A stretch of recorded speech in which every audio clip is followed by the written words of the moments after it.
A special day, the second series of the Sunday titled Building a Life. Last time I spoke, it was building a home. And then we'll end with building a world. I know every Sunday is a special day, and I believe the reason that I'm so excited every Sunday is to be here with all of you. We call the reasons for such joy being in community. And I feel it, I know you do as well. So when speaking about a life, I actually came here today asking all of us to face the challenge of the lives of scarcity, to shift the moral narrative with a generally transforming declaration that will send us forth to continue to say somebody has been hurting our people, the poor, the low-wealth people, for far too long. It's gone on too long. And we won't be, and we can't be. We must not be silent anymore. The truth is, we face a crisis of civilization. Oh, it's far greater than what we might think it to be. And we dare not allow ourselves to become distracted from the bigger questions of life because of the bumps in the road. What are some of these questions? Do we as a people believe it's possible for the richest nation in the world to provide for everyone's needs and to ensure equal protection under the law? And not to establish some sort of benevolence, but to establish justice. To establish justice. And here we are, at this particular moment that we're being called to this vote that I know has your thoughts. In the midst of all that's going on, we have a tremendous opportunity, but also a tremendous possibility to meet the moment that we are in. Too many people are treated as invisible, are treated as disposable, and 1/10 of the 1% of the people of the world have more than they could ever spend. 50% of the world, at the same time, faces poverty, and extreme poverty. COVID-19 pandemic had put a spotlight on the nation's poor and the low wages. Low-wage workers, the very people in this nation that we've neglected too long, we labeled them essential workers. Essential workers. When we wanted to stay home and protect ourselves from the deadly virus. And now many of them are walking off the job en masse and say, we're no longer going to take $7.25 an hour or $8 or whatever. And for restaurant workers, it's $2.13. We can no longer take a risk and be denied the raise in the minimum wage, which has been 12 years. And the people first asked for and demanded at the March on Washington when the agenda called for a $2 minimum wage in 1963. Today, that would be $15. Now, let's put a face on the crisis of our community that goes beyond Article 2. It's a crime in a rich nation for people to receive starvation wages. God never intended for one group of people to live in inordinate wealth while others live in abject, deafening poverty, deadening poverty. Poverty is not God-ordained. It's not the price of doing business in a capitalistic society. It's not the right for us to shrug our shoulders and call the poor among us casualties of the system. Poor people are not collateral damage. No, it's human-made. And it's human-made because of policy. It's a result of policy and the interlocking injustices of systemic racism, ecological devastation, the denial of health care, defunding of our children's possibilities through public education, militarism and the war economy and the distorted moral narrative of religious nationalism, specifically Christian nationalism. It's wrong. It's a sin. It's structural sin. And it wasn't what their sacrosanct Savior had in mind. Wasn't it Jesus who said to be truly evangelical, to be truly one of his followers, you must preach good news to the poor, to those who have been made poor by economic exploitation? And in our America, we address the interlocking injustices that connect with poverty. Even before COVID, way before, 43% of this nation, 140 million people already lived in poverty and low wealth. A recent study came out and said only 31% of this country today can afford an emergency, $1,000 emergency. I don't know if you have $1,000. I don't. If there's an emergency, I don't know where I'm going to get it. Maybe I'll get it from you. But I don't have it, and you don't either. The majority of those in poverty become single mothers, women with children.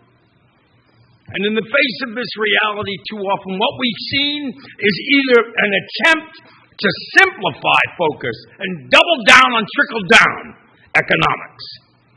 Things come down from the top. You just take care of those billionaires and the super wealthy. Well, the fact of the matter is that what existed prior to COVID. 700 people were dying every day before COVID hit. 700 people were dying from poverty, and not one hearing, not one word from people that we elected to serve.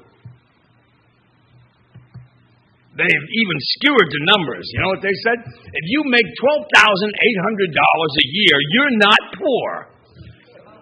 Well, really? And in the face of this, we watch our country give $2 trillion worth of tax cuts to the wealthy, but not raise the minimum wage in more than 12 years? Where can you afford to buy a 2-bedroom apartment working at $7.25 an hour? I want to know. In most states, you'd have to work upwards of 80 hours, 90 hours, whatever. But we gave $2 trillion of tax cuts to the wealthy and the elite corporate heads. And maybe you already knew this. I was stunned. There's a select 400 people in that group, the 1% of the 1%. They make $97,000 an hour. An hour. And once again, we have in this country a blatant voter suppression in 49 states. Even though many people died giving their lives to achieve the Voting Rights Act in 1965. Even now, our elected representatives have filed bills to prevent the restoration of the Voting Rights Act. And right now, we see For the People Act, which John Lewis wrote as he was dying. It's scuttled. It was reduced down to something called the Freedom to Vote Act. Well, let me remind everybody, to those elected officials, we don't have a freedom to vote. We have a right to vote. And that is something that we're not going to give up. And when the distorted moral narrative of religious nationalism does not follow the call of Jesus or Moses or Muhammad, it certainly doesn't follow the Christian text. What does that say? Well, it says, when I was hungry, did you feed me? When I was naked, did you clothe me? When I was a stranger or an immigrant or an undocumented, did you welcome me in? That's the questions that we're asking. That's what they're supposed to be asking. But instead, what I'm seeing is a false gospel. I've seen a false gospel of division. Using the gospel as a forced form of division to build walls. And when we see that going on right in our face, literally as though they have a moral position in the world, which they do not. In this community, to fight women's freedoms, to be against our LGBTQ plus brothers and sisters, to be for tax cuts, and act as though Jesus was the original founder of the NRA. During this pandemic, we gave 2 low-wage workers a name change. We started calling them essential.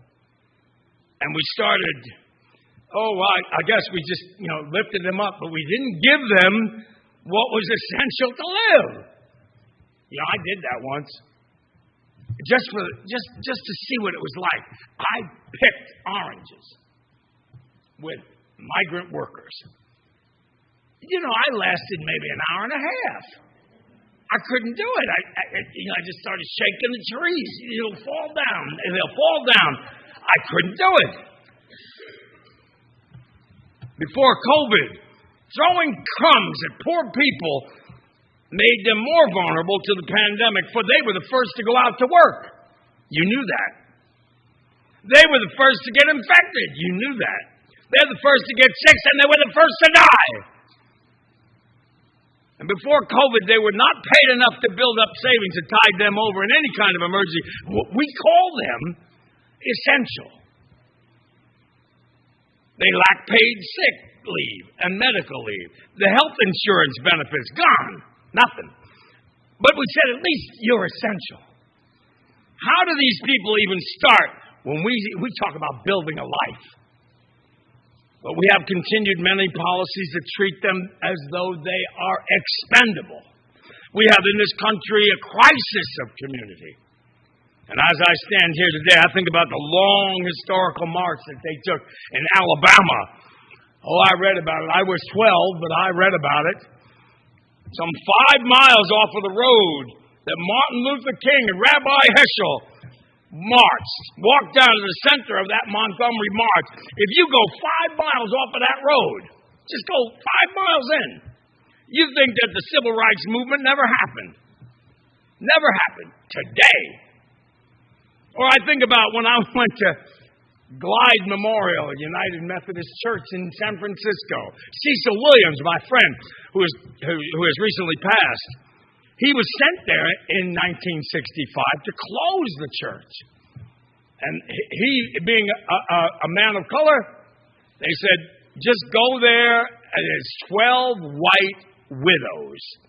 And they'll just eventually leave, and then we will sell the property.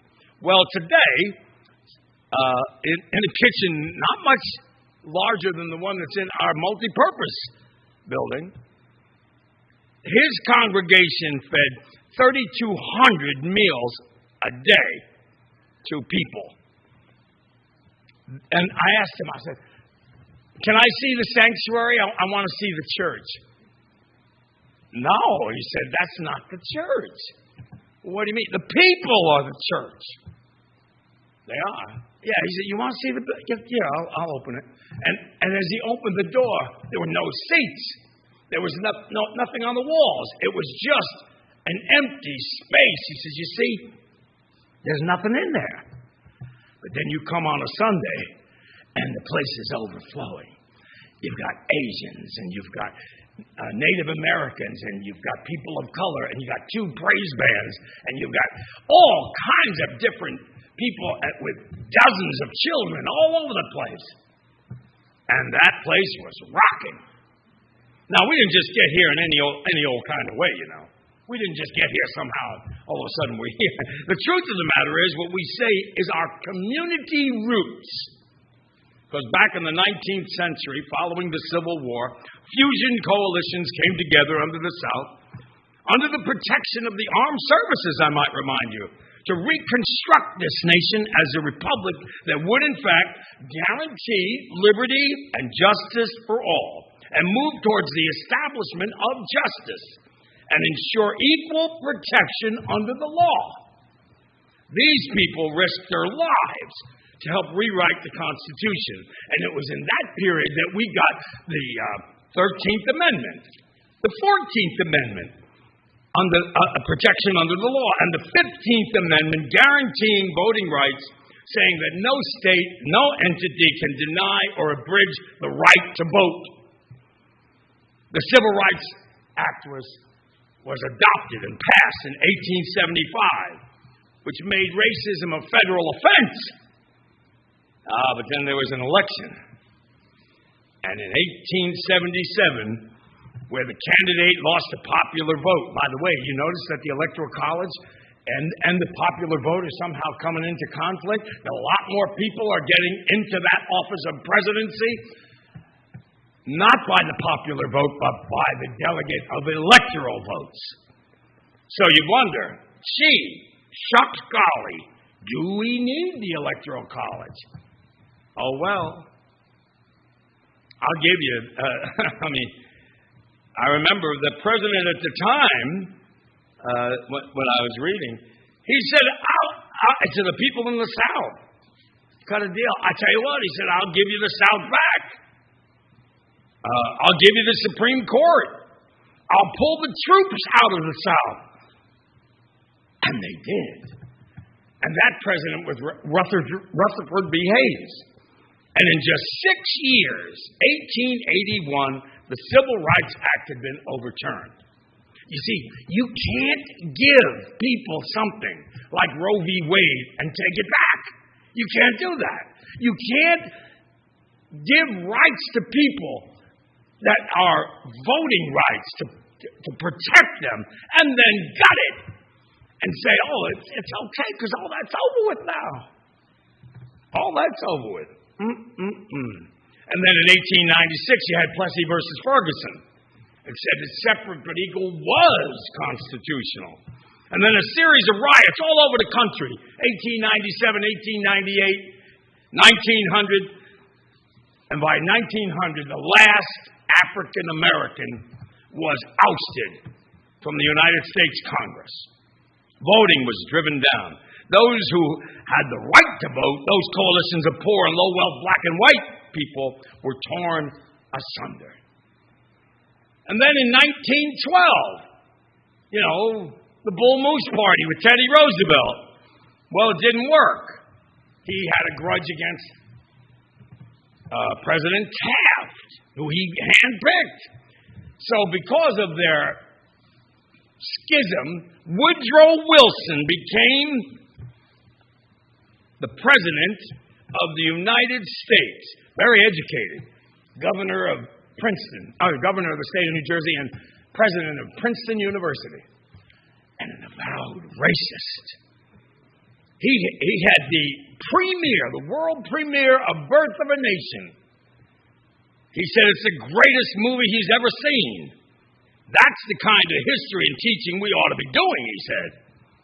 It was a movie glorifying the Klan and demeaning and diminishing blacks and white Reconstructionists. That same president, Woodrow Wilson, lied to people about the pandemic of 1918. Oh, he said, it's the Spanish pandemic. And in the middle of the First World War. Well, guess what? That cost 600,000 lives. And they ended up getting sick, and they ended up dying. You can't blame it on anyone else. That's what we faced 100 years ago. We faced that. How easy it is to forget. Sometimes what we say today has roots, and then you have the emergence of the civil rights movement. Really, about fusion coalitions coming together. Civil rights and labor and immigrants and women and poor folks of every shade came together. And in 1954, we got Brown versus the Board of Education. Black and white. Jewish lawyers, too. They went before the Supreme Court of 9 supremacist white male jurors. And they won. And one of them on the Supreme Court was a grand wizard of the KKK. But Thurgood Marshall battled on with a lot of other people. Then Rosa Parks sat down, and the whole world stood up. Little meek Rosa Parks was empowered by 2 white women who sent her to Highlander to learn how to do civil disobedience and not strike back. A movement starts. Black and white and other people coming together. They call it bringing together the gospel tradition with Old Testament tradition and, on our part, social justice traditions of denominations. The Unitarian Universalist stood firm. And then you had 1963, the March on Washington, which you all know was supposed to be a week-long event. It was supposed to be an exercise in nonviolent civil disobedience. It was going to challenge President Kennedy and the Congress to do a Civil Rights Act. And that Civil Rights Act is going to include voting rights as well. It was going to include a living wage of $2 an hour. And on that day, when Dr. King spoke, and Mahalia Jackson says, "Tell him of the dream, Martin, tell him the dream," it became normalcy never again to "I have a dream." And then we had the Civil Rights Act, the miracle. Oh, it was a miracle, an absolute miracle, that we got the Civil Rights Act after blood, sweat, and tears. And the President of the United States, Lyndon Johnson, said, "I'm going to get this bill passed. I'm going to get this." And he did. Why, you may ask? Because just 15 days after August of 1963, racists blew up 4 little girls in a Birmingham Baptist church. 4 little babies. They thought it would destroy the movement. But these 4 precious children spoke to us from the grave, and their blood talks to us today. And people began to move. People began to organize. Young whites, young blacks, Jews, whites, and blacks came together and began the Freedom Summer. And in 1964, we saw the long overdue Civil Rights Act on July 2nd, 1964. And in 1965, the Voting Rights Act. And people have been fighting in Selma a long time before John Lewis and Dr. King ever got there. Dignified church grandmothers who were unarmed were beaten down on that bridge, treated like cattle. And they had been laying the seeds, laying the groundwork, and they began to mobilize. And the reasons were so much voter suppression and segregation is because of the fear and white aristocracy's fear that poor and low-wealth people, masses of Negroes and masses of poor white people would come together to form that coalition and voting right bloc that would transform the economic architecture of the nation. The other day I watched again Places in the Heart, the movie. Sally Field won the Academy Award.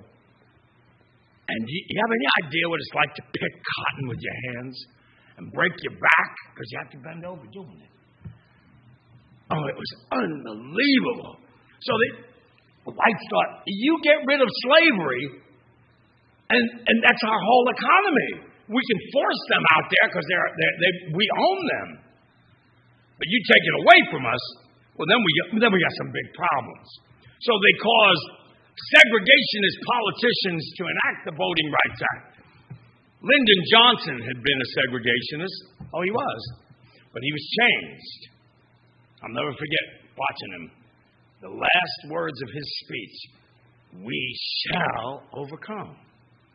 It was the most incredible thing that I had watched. And I knew the tide was turning. The tide was indeed turning. What happened was a response to the Civil Rights Act and the Voting Rights Act and the Fair Housing Act. The response was something called Southern Strategy. The Southern Strategy was designed in writing. It was and is the philosophy called positive polarization. It didn't start with Trump. Positive polarization was a political strategy, a way to divide the country intentionally for political advantage, a way to use animosity toward the civil rights movement, the growing power of the women's movement, the peace movement, and use that anonymity, particularly in the South, to divide. And they said they wanted to make their party, the Republican Party, the party of white people in the South. Look at all the senators who were Democrats and overnight became Republicans. And they said if they intentionally divided the country, they could cut the country in half, but they would get the larger half. And they would use that half to pit people against one another. And they could have control from Maryland all the way to New Mexico. And then they controlled more than 160 plus electoral college votes before a vote was even ever cast. Today, 1824, 1876, 2000, 2016, you have the electoral college overriding the popular vote. And then they controlled 40% of the Congress, 20% of the seats in the Senate. But in order to do it, they said they had to keep sowing those seeds of division. They had to. So Trump didn't create this. He inherited this. He was not the first president to play on the worst fears and divide and conquer tactics, but he charismatized it. He financed it. He put more hate into it. And the truth is, the package may be different, but the content is the same. So when people say, you've never seen this before, that's not historically accurate, in my estimation. Because we know what it looks like. We know what it feels like. We've seen it, but we also know how to deal with it. Because, for instance, we recognize in this moment, what has to always take place on this extremism is fusion coalition. Moral fusion coalition organized. What has to take place is to be able to clearly identify issues that are not left, not right, not moderate, or extreme, or Democrat versus Republican, but pushing deep into our moral values and our deepest constitutional values, which will never fall. I promise you, the Constitution will never fall. It will not. Our deepest religious values and moral imperative are tied up. And that our destiny is tied up in the destiny of the survival of the foundation of our country. And it will never fall. So remembering what they did in their movements, you're going to vote in a little while. Your commitment and faith will never fail. Never. No matter how you vote, no matter how it comes out, you will remain morally committed to what you know you have as your core. And remembering what they did in their movements shifts the narrative of our beloved country, of our beloved church, and changes the focus of power, and changes what we see as possible. If that's not building a life worth living, I don't know what is. Thank you, Milo.